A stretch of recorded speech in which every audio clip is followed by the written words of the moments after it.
सो अभी का चैप्टर है शिक्षार्थी के मध्य व्यक्तिगत विभेद। तो कौन कौन से ऐसे तथ्य हैं जिसके प्रति विद्यार्थियों के मध्य व्यक्तिगत विभेद होते हैं। वो कुछ इस तरीके से कि भाषा के आधार पर विभेद हो सकता है, जाति के आधार पर, लिंग के आधार पर, समुदाय के आधार पर, धर्म के आधार पर, और बहुत सारे चीजें हैं जिनके आधार पर व्यक्तिगत विभेद हो सकते हैं। तो व्यक्तिगत विभेद या व्यक्तिगत भिन्नता का क्या मतलब होता है, अर्थ क्या निकलता है, तो इस पे आज हम चर्चा करेंगे। तो व्यक्तिगत भिन्नता का अर्थ है कि कोई दो व्यक्ति पूर्ण रूप से एक जैसा नहीं हो सकता है। ऑब्वियसली बात है कि अगर दो आदमी एक जैसा बिहेवियर करने लगे, बर्ताव करने लगे, तो दोनों में अंतर क्या रहेगा। So more than one people can not identical with each other. एक से ज्यादा व्यक्ति एक दूसरे से मैच नहीं कर सकते हैं, या फिर ये है कि कोई भी दो व्यक्ति पूर्ण रूप से एक जैसा नहीं हो सकता है, because this is provided by the nature. प्रकृति द्वारा प्रदत्त है ये। तो ये नियम प्रकृति का है। स्किनर कहते हैं कि व्यक्तिगत भिन्नता से हमारा अर्थ व्यक्ति के उन सभी पहलुओं से है जिनका मापन एवं मूल्यांकन किया जा सके। तो स्किनर ने व्यक्तिगत भिन्नता का अर्थ निकाला मूल्यांकन और मापन से। तो अगर जिनका मूल्यांकन और मापन होता है वहां पे अगर व्यक्तिगत विभेद होता है या व्यक्तिगत भिन्नता होती है, तो यह डेफिनेशन हमारा स्किनर ने दिया था। स्किनर ने एक और नियम दिया था, आप लोगों ने पढ़ा था, क्रिया प्रसूत का नियम। ठीक है, क्रिया प्रसूत का नियम दिया था। और एक नियम व्यक्तिगत भिन्नता का भी दिया कि उन्होंने मापन और मूल्यांकन दो शब्दों का प्रयोग किया अपने व्यक्तिगत भिन्नता या व्यक्तिगत विभेद पे। अब किन किन आधार पर व्यक्तिगत भिन्नता की जा सकती है उस पर हम चर्चा करते हैं। तो पहला है कि भाषा के आधार पर व्यक्तिगत भिन्नता। तो भाषा भी क्या है, लैंग्वेज। लैंग्वेज एक प्रकार का आपका कौशल है। और ये भाषा जो होती है, जब हमने पढ़ा था, तो भाषा जन्म के बाद से ही तुरंत आरंभ होना शुरू हो जाता है। तो कुछ बालक भाषा के द्वारा अपने विचारों को अभिव्यक्त करने में सक्षम होते हैं, जबकि कुछ बालक अपने भाषा के थ्रू अपने विचारों को बताने में लोगों के सामने सक्षम नहीं हो पाते हैं। मतलब कुछ का व्यक्तित्व ऐसा होता है कि बहिर्मुखी होता है, कुछ का व्यक्तित्व अंतर्मुखी होता है, कुछ का उभयमुखी होता है। तो अंतर्मुखी वाला जब हमने पढ़ा था पर्सनालिटी में, तो अंतर्मुखी व्यक्तित्व वाला व्यक्ति कम बोलना बोलना पसंद करता है और बहिर्मुखी ज्यादा बोलना पसंद करता है। तो भाषा के आधार पर भी भिन्नता हो सकती है कि कुछ लोग अपने विचारों को अभिव्यक्त कर लेते हैं भाषा के माध्यम से, जबकि कुछ लोग अपने विचारों को भाषा के माध्यम से अभिव्यक्त नहीं कर पाते। तो ये हुआ भाषा के आधार पर भिन्नता। दूसरा है लिंग के आधार पर भिन्नता।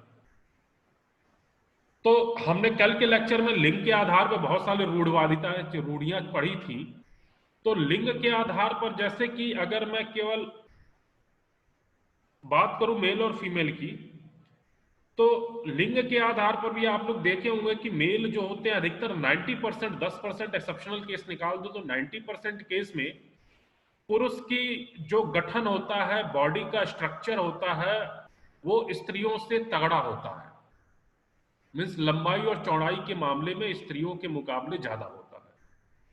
तो अगर लिंग के आधार पर व्यक्तिगत भिन्नता करें तो शारीरिक गठन में पुरुष स्त्रियों से लंबे होते हैं। बालक एवं बालिकाओं में अधिगम के क्षेत्र में भिन्नता नहीं होती है। जो हमने कल पढ़ा था कि लिंग के आधार पर हम कह सकते हैं कि लड़के ज्यादा मैथ में ज्यादा इंटेलिजेंट होते हैं, जबकि लड़कियां रटने वाले सब्जेक्ट में इंटेलिजेंट होती हैं। तो ये रूढ़ियां हैं। तो वही कह रहा है कि बालक एवं बालिकाओं में अधिगम मीन्स लर्निंग में भिन्नता नहीं हो सकती है। स्ट्रक्चर में, शारीरिक मामले में, शारीरिक गठन में, शारीरिक स्ट्रक्चर में, बॉडी में उनमें भिन्नता हो सकती है, लेकिन अधिगम के मामले में कोई भिन्नता नहीं होती है। बुद्धि के आधार पर भिन्नता, हाँ, कोई बच्चे कम आईक्यू लेवल के होते हैं, लो आईक्यू लेवल के होते हैं, कुछ बच्चे हाई आईक्यू लेवल के होते हैं। तो दो व्यक्ति पूर्णतः एक जैसे नहीं होते हैं, उनमें बुद्धि के आधार पर भी व्यक्तिगत भिन्नता पाई जाती है। कोई मंद बुद्धि होता है, कोई अल्प बुद्धि होता है, कोई क्षीण बुद्धि होता है, कोई प्रगति बुद्धि होता है, कोई प्रगतिशील होता है, कोई प्रतिभावान होता है, जैसे कि हमने बुद्धि में पढ़ा था। तो टोटल वर्गीकरण हमने 25 से लेकर के 140 से ज्यादा तक वर्गीकरण पढ़े थे।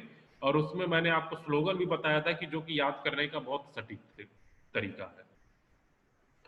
तो बुद्धि के आधार पर भी व्यक्तिगत भिन्नता होती है। और जो बुद्धि ली जाती है वो आयु के अनुसार ली जाती है। ये नहीं कि एक 10 वर्ष के बालक और 15 वर्ष के बालक, दोनों बालकों में कंपेयर कर रहे हैं बुद्धि के आधार पे, तो वो गलत है।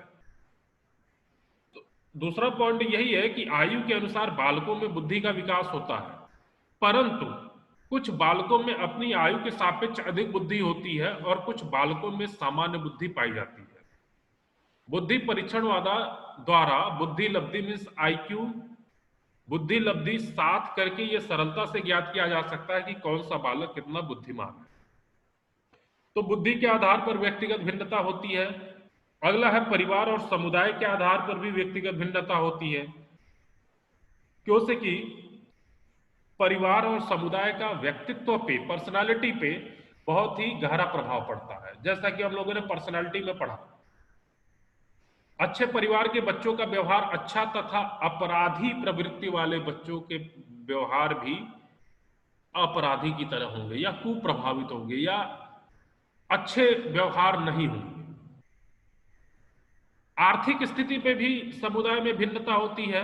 आर्थिक स्थिति पे इस तरीके से कह सकते हैं कि जिनकी आर्थिक स्थिति अच्छी है उनके बच्चों का व्यवहार अच्छा होता है, और जिनकी आर्थिक स्थिति अच्छी नहीं है उनके बच्चों का व्यवहार अच्छा नहीं होता। 90% केस में, 10% एक्सेप्शन ऑलवेज पॉसिबल।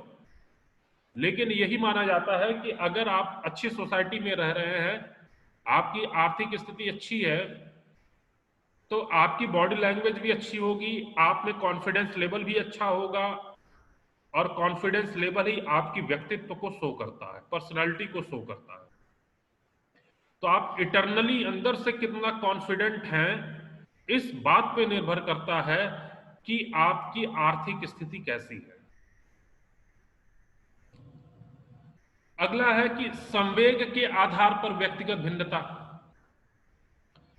तो डिफरेंट बालक में, भिन्न भिन्न प्रकार के बालकों में संवेगात्मक विकास भी भिन्न भिन्न तरीके से होते हैं। जैसे कि हमने संवेग बढ़ा कि पर्यावरण से होता है, अनुकरण विधि द्वारा होता है, सीखने से होता है। तो संवेग का भी प्रभाव अलग अलग बालकों पे अलग अलग पड़ता है। जैसे शांत स्वभाव के होते हैं तो कुछ चिड़चिड़े स्वभाव के होते हैं, कुछ प्रसन्न स्वभाव के होते हैं, कुछ उदास प्रवृत्ति के होते हैं, कुछ खुशनुमा स्वभाव के होते हैं, कुछ मिलनसार होते हैं। तो ये सब संवेग के आधार पे है। अगला है शारीरिक विकास के आधार पर व्यक्तिगत भिन्नता। तो शारीरिक विकास जैसे कद काठी, वजन, रूप, रंग, इन सब के आधार पर भी शारीरिक भिन्नता होती है। जैसे साउथ में चले जाएंगे तो साउथ में लोग काले होते हैं या सांवले होते हैं इन कंपेयर की नॉर्थ में। यूएस में चले जाएंगे, उत्तरी अमेरिका में चले जाएंगे तो उत्तरी अमेरिका में लोग गोरे होते हैं, दक्षिणी अमेरिका में लोग काले होते हैं। तो शारीरिक विकास के आधार पर भी व्यक्तिगत भिन्नता होती है। अभिवृत्ति के आधार पर व्यक्तिगत भिन्नता। अभिवृत्ति मतलब कि प्रत्येक बालक में पढ़ने लिखने में रुचि लेने की क्षमता अलग अलग होती है।